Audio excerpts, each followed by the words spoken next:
Izduživanje sadnica uobičajena je pojava kod uzgoja rasada u zatvorenom.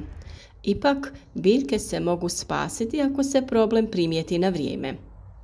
Naučite ove jednostavne trikove kako da popravite stanje izduženih sadnica prije nego što bude kasno. Vremenski uslovi su ove godine jako pogodni za uzgoj sadnica povrća, ali ipak noćne temperature mogu biti kobne za naše biljke.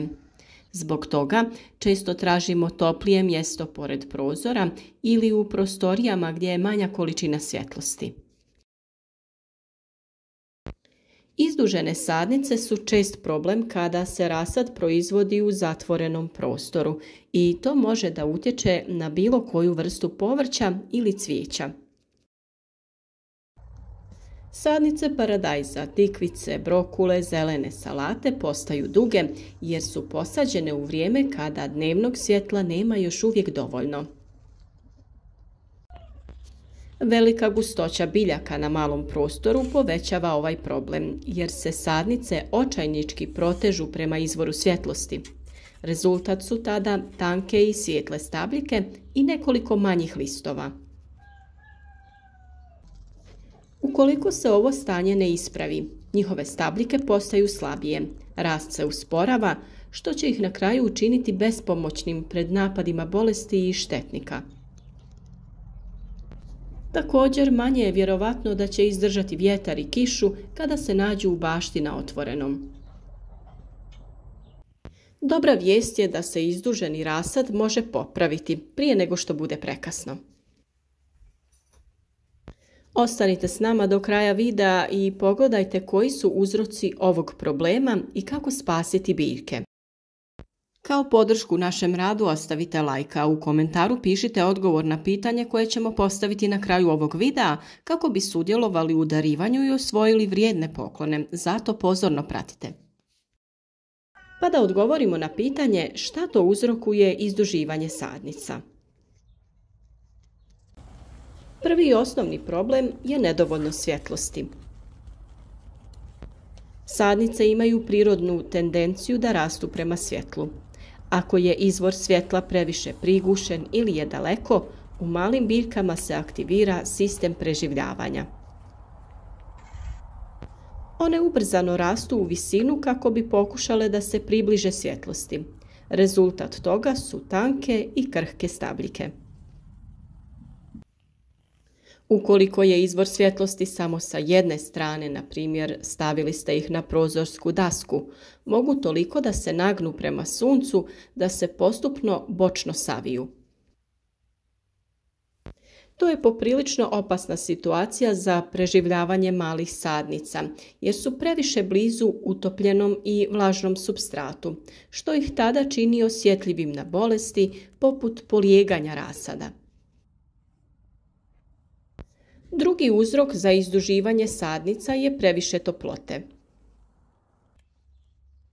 Temperature koje imamo u kućama ili stanovima ili u klijalištu mogu da dovedu do naleta brzog rasta sadnica.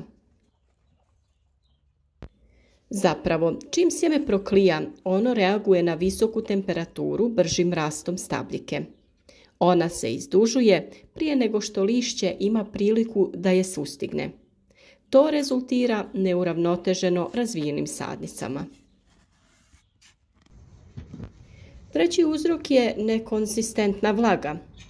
Ukoliko zalijevanje nije redovno, već se supstrat suši između dva zalijevanja, to sprječava sadnice da izrastu u snažnu biljku sa dobrom lisnom masom.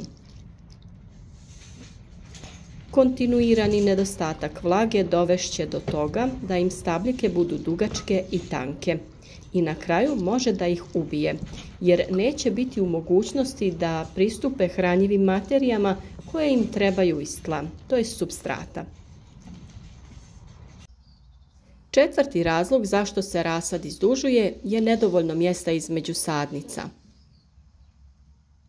Kako klijavost sjemena nikada nije 100%, često se dešava da sadimo po više sjemena u jednu ćeliju kontejnera ili u jednu posudu. Međutim, kada sadnice krenu da rastu, zbog gužve u njihovom životnom prostoru, počinje i natjecanje za svjetlošću. Biljke pokušavaju da rastu sve više i više, odnosno sve više se izdužuju, ne bi li pretekle konkurenciju. Sljedeće pitanje je kako spriječiti dalje izduživanje sadnica. Svi faktori koji utječu na izduživanje sadnica mogu da se poprave i biljke mogu da se ojačaju i spase. Ukoliko morate da sadite u periodu kada nema dovoljno prirodne svjetlosti, neophodno je sadnicama obezbijediti dodatnu svjetlost. Naime, prosječna količina sunčeve svjetlosti do ranog proljeća mnogo je manja od 12 do 16 sati koji su potrebni za snažan razvoj sadnica. Sa druge strane, većina sadnica povrća su biljke dugog dana koje uspijevaju na 16 sati sunčeve svjetlosti i 8 sati mraka. Ponekad se dešava da sadnice moraju da ostanu duže vrijeme u zatvorenom prostoru zbog vremenskih prilika. Jako je važno da imaju dovoljno svjetla da bi prošle kroz svoju početnu vegetativnu fazu. Za to se najbolje pobrinu lampe sa punim spektrom. Također ih morate redovno okretati tako da bi se one same ravnale, tražeći svjetlost. Mi smo za naše biljke izradili klijalište u kojem držimo biljke da bi im obezbijedili dovoljno topline za nicanje, ali i dovoljno svjetlosti za bolji rast. LED trake su odličan izvor umjetnog svjetla, pa ako želite vidjeti na koji način smo ih mi iskoristili, kliknite na link ispod videa. Ukoliko imate mali broj sadnica i držite ih u kući, blizu prozora, koji je okrenut ka jugu, možete da koristite neki reflektirajući materijal. Za ovo je najbolje upotrijebiti neki potpuno bijeli materijal. Ako biljke držite pored prozora, dobro je iza biljaka postaviti bijeli reflektirajući predmet. Na ovaj način se svjetlost odbija i dolazi do biljaka i sa druge strane. Samim tim biljke dobivaju svjetlost sa više strana i ne dolazi do naginjanja u jednom smjeru. Iako su temperature između 23 i 26 stepeni idealne za klijanje, većina sadnica najbolje uspijeva pri dnevnoj temperaturi između 18 i 21 stepen i noćnim od 13 do 15 stepeni Celzijusa. Biljke obavezno treba skinuti sa grijanih podloga ili ukloniti najlone ili folije za vlagu u roku od nekoliko dana od nicanja. Također biljke treba zalijevati odozdo gdje je najbliže korijenovom sistemu. Dakle, svaki kontejner ili posuda bi trebalo da imaju svoju tacnu. Kada sadnice zalijevate odozgo, nema garancije da se voda spušta sve do dna. To je bitno u slučaju kada imate veću količinu zemlje. Ako sipate vodu u tacne, to osigurava vlažnost koja potiče širenje korijena prema dole, što jača biljke. Naš paradajz je niknuo u roku od 2 dana zbog idealnih uslova u klijalištu. Ovdje možete vidjeti kako je lijepo razvio sitno korijenje. Za zalijevanje se mogu koristiti i banje sa vodom, koje su veće od kontejnera sa biljkama, te u njima redovno namakati zemlju.